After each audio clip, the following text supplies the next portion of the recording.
सोचो आप किसी से बेइंतहा मोहब्बत करते हो, मगर जिंदगी में हालात कुछ ऐसे बन जाएं कि आप जिससे भी प्यार करते हो आपको उससे दूर होना पड़े, तो आप क्या करोगे? आप अपने प्यार की कुर्बानी दे दोगे या फिर उस इंसान को हर हाल में पाने की कोशिश करोगे? धर्मवीर भारती जी की किताब गुनाहों का देवता हमारे सामने एक ऐसे ही प्रेम की कहानी लेकर आती है जो पाने से ज्यादा त्याग में बसता है। नमस्कार दोस्तों, हिंदी साहित्य में कुछ किताबें ऐसी हैं जो सिर्फ किताबें नहीं हैं, अपने आप में पूरा आंदोलन है। गुनाहों का देवता भी एक ऐसी ही किताब है जो प्रेम, त्याग और समाज की बंदिशों के बीच झूलते दो दिलों की अनकही दास्तान बयान करती है। आज की वीडियो में हम जानेंगे कि क्यों ये किताब इतनी खास है और क्यों इस किताब को पढ़ने के बाद हर पाठक अपने आप को सुधा और चंदर के दर्द में खोया हुआ पाता है, और क्यों सिर्फ ये एक साधारण कहानी ना होकर ये भावनाओं की गहराई में उतरने का एक अनुभव है। तो चलिए इसी बात पर शुरू करते हैं हमारा आज का किताबी सफर। उपन्यास 1940 के दशक के इलाहाबाद विश्वविद्यालय के परिवेश में घटित होता है और कहानी के केंद्र पर है हमारा चंदर, जो कि एक बहुत ही होनहार, आदर्शवादी और प्रतिभाशाली छात्र है और अपने प्रोफेसर डॉक्टर शुक्ला जी के घर पर नियमित रूप से आता जाता रहता है। डॉक्टर शुक्ला भी चंदर को अपने घर का सदस्य मानते हैं और उसके भविष्य के प्रति वो बहुत ही आशावादी हैं। डॉक्टर शुक्ला जी की बेटी सुधा और चंदर आपस में बहुत गहरे मित्र हैं और दोनों का संबंध बहुत ही पवित्र और निर्मल है और कहानी में सब कुछ बहुत अच्छे से चल रहा होता है। फिर सुधा की शादी की बात चलने लगती है और इसी बीच कहानी में बहुत सारे मोड़ आ जाते हैं और फिर एक और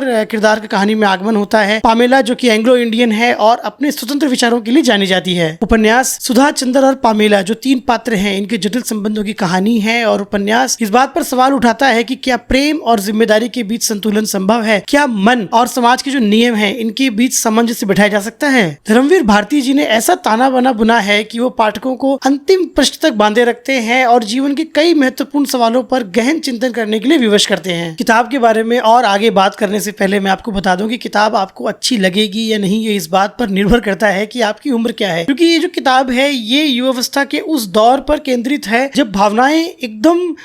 तूफान की तरह उठती हैं और बस वो किसी किनारे तक पहुंचना चाहती हैं। और इसके किरदार भी, चाहे वो सुधा हो चाहे वो पामेला हो, वो सभी भावनात्मक अस्थिरता से गुजरते हैं और इसीलिए शायद ये किताब युवाओं में बहुत लोकप्रिय है और एक उम्र गुजर जाने के बाद अगर आप इसको पढ़ेंगे तो शायद ये अजीब भी लगे। लेकिन फिर से मैं ये कहना चाहूंगा कि ये किताब युवावस्था पर केंद्रित किताब है और इसीलिए अगर आप युवा हैं तो ये किताब आपको बहुत पसंद आएगी। अगर किताब के किरदारों की बात करें तो हमारे चंदर का जो किरदार है वो आदर्शवाद की विडंबना का शिकार हो जाता है। ये चंदर एक अनाथ बच्चा है जो डॉक्टर शुक्ला के छत्र छाया में पला बड़ा है और इसीलिए वो उनके प्रति बहुत कृतज्ञ है, वो उन्हें गुरु मानता है और डॉक्टर शुक्ला भी उसको एक आदर्श पुत्र के तौर पर देखते हैं। इसीलिए जब उसको ऐसा लगता है कि सुधा के लिए उसके मन में कुछ भावनाएं हैं तो वो जो गुरु के प्रति कृतज्ञता है वो उसको ज्यादा महत्व देता है बजाय अपने प्रेम के, और उसका जो ये प्रेम है वो जो गुरु के प्रति उसकी भक्ति है उसके नीचे रह जाता है और इसीलिए वो कभी भी सुधा को एक प्रेमिका के तौर पर नहीं देख पाता बल्कि वो एक गुरु पुत्री के तौर पर ही देखता है।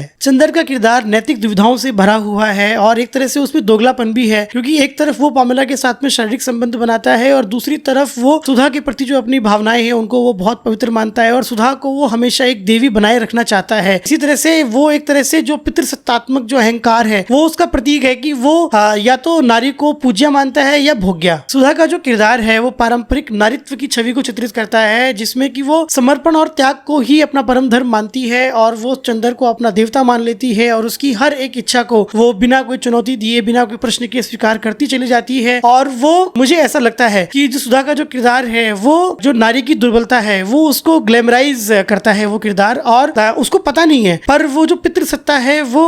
उसकी विक्टिम है, वो उसका शिकार है, वो पितृसत्ता की क्रूरता का शिकार है। पामेला का किरदार परंपरा और आधुनिकता के संघर्ष को प्रतिबिंबित करता है और वो प्रेम के अंदर शारीरिक संबंधों को प्रेम की परिणति मानती है और साथ ही वो उसकी जो संवाद है वो बहुत बढ़िया है। वो समाज की जो खोखली नैतिकता है या फिर समाज के जो ढोंग है, ढकोसले हैं, वो अपने संवादों के जरिए उन पर लगातार प्रहार करती रहती है। इस उपन्यास के अंदर अव्यक्त प्रेम की पीड़ा है जिसे शब्दों में बयान नहीं किया जा सकता और सुधा और चंदर के रिश्ते में बहुत कुछ ऐसा है जो अनकहा है लेकिन उसे हर एक पन्ने पर महसूस किया जा सकता है और हम सभी ने कभी कभी अपनी जिंदगी में उन चुप्पियों का बोझ उठाया है कि बात होठों तक तो आई पर कभी कही नहीं गई। धर्मवीर भारती जी ने इस किताब में बहुत सूक्ष्मता से दिखाया है कि किस तरह से समाज के अदृश्य बंधन हमें जकड़े रहते हैं और किस तरह से ये जो अदृश्य बंधन है ये हमारे निर्णयों को प्रभावित करते हैं। और इस किताब को पढ़कर आपको उन सभी क्षणों की याद आ जाएगी, उन सभी महत्वपूर्ण निर्णयों की याद आ जाएगी जो निर्णय अपने दिल के अनुसार ना लेकर आपने समाज के नियमों के अनुसार लिए। ये किताब हम सभी के भीतर चलने वाले अंतहीन संघर्ष का प्रतीक है। चंदर के भीतर जब वास्तविकता और आदर्श टकराते हैं तो वो टकराव हम अपने अंदर महसूस करते हैं, वो संघर्ष हम अपने अंदर महसूस करते हैं कि जब हमें कुछ निर्णय लेने थे अपनी जिंदगी में और जब हमारे परिवार की हमसे कुछ अलग अपेक्षाएं हैं, तो वो जब दोनों दिशाओं में हम खिंच रहे हैं,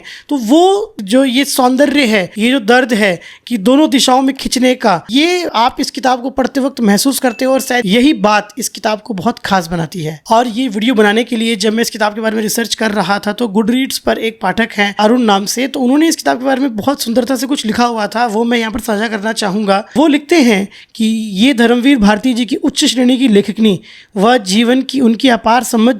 का ही असर है कि गुनाहों का देवता पढ़ते हुए पाठक ये इंतजार करता रहता है कि कब इन पात्रों की पवित्रता और देवत्व का बंधन टूटेगा, कब चंदर और सुधा का पतन होगा और वे आम इंसानों की तरह अपनी प्राथमिक इच्छाओं के सामने आत्मसमर्पण कर देंगे, कब इनका अटूट चरित्र धराशायी होगा, कब हमारा पुण्यों का देवता गुनाहों का देवता में तब्दील होगा। गुनाहों का देवता कोई ऐसी किताब नहीं है जिससे आप एक बार पढ़ लो और फिर भूल जाओ। ये एक ऐसी किताब है जिसमें हम खुद को देखते हैं, अपने डरों को देखते हैं और अपनी अनकही इच्छाओं को टटोलते हैं। और धर्मवीर भारती जी ने हमारी उन अनकही भावनाओं को शब्द दिए हैं जो कभी हमें गुनहगार बनाती हैं तो कभी देवता। तो अगर आपको भी गहरी और भावनात्मक कहानियां पढ़ना पसंद है तो आपको ये किताब जरूर पढ़नी चाहिए। तो ये था मेरा वीडियो। ये वीडियो आपको कैसा लगा मुझे कमेंट सेक्शन में जरूर बताइएगा। और अगर ये वीडियो आपको अच्छा लगा है तो मेरे वीडियो को लाइक कीजिएगा, मेरे चैनल को सब्सक्राइब कीजिएगा और मेरे चैनल के बारे में और भी बहुत सारे लोगों को बताइएगा। और आप अगर कोई किताब पढ़ रहे हैं तो उसके बारे में मुझे बताइए, और अगर आप चाहते हैं कि मैं आगे किसी किताब का रिव्यू करूं तो वो भी मुझे बताइए। चलिए जल्दी मिलते हैं मेरी नई वीडियो के साथ में, तब तक अपना बेहद ख्याल रखिए।